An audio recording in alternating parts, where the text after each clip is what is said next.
Un spectacle son et lumière dans une salle presque vide. Quand c'est bien occupé, ben, c'est 4-5 machines qui roulent tout le temps. Puis quand c'est pas occupé, ben, c'est ça que ça a l'air.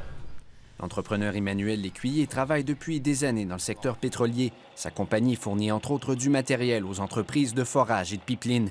Le prix du baril a chuté, son nombre d'employés aussi.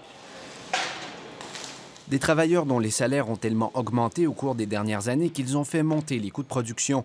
En quelques mois à peine, Emmanuel Lécuyer a dû se défaire de 75 % de sa main-d'œuvre. Si ça coûte entre 50 et 68 $ du baril pour produire à cause des salaires sont trop hauts, aussitôt que l'huile descend, tout tombe à terre. Les salaires sont excessivement hauts au niveau des tradesmen, au niveau des gars de métier. Ça n'a plus de bon sens. Ceux qui ont toujours un travail sont craintifs. C'est le cas de ce soudeur français qui voyait en l'Alberta un Eldorado de l'emploi. Il y a beaucoup de soudeurs qui vont se retrouver au chômage ici. Et donc, les étrangers passent pas en priorité, ce qui est normal. Donc, c'est ce qui va être plutôt délicat. Les entreprises comme celle-ci, autrefois très gourmandes, n'ont aujourd'hui plus d'appétit pour les travailleurs. Si la morosité atteint le secteur industriel albertain, elle se fait aussi sentir chez les entreprises de forage. L'Association canadienne des entreprises de forage pétrolier avance que près de 3 500 emplois seraient menacés, un nombre qui passerait à 23 000 en tenant compte des emplois indirects.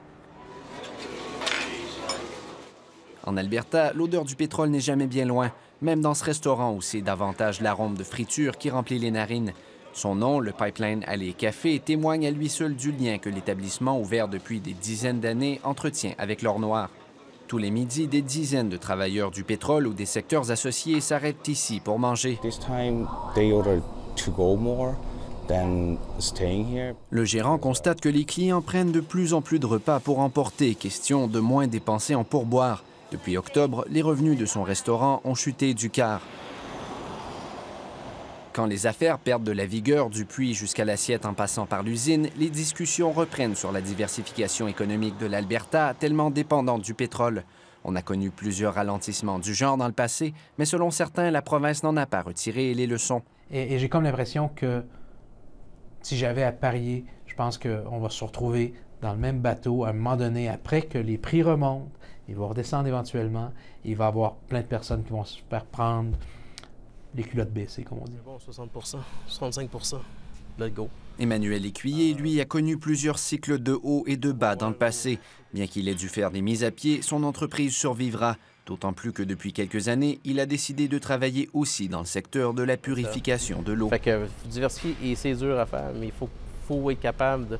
Tu peux pas mettre toutes tes cartes dans le même paquet. Là. Une diversification sans laquelle, selon lui, il est facile de perdre la partie. Ici Raphaël Bouvier-Auclair, Radio-Canada, Edmonton.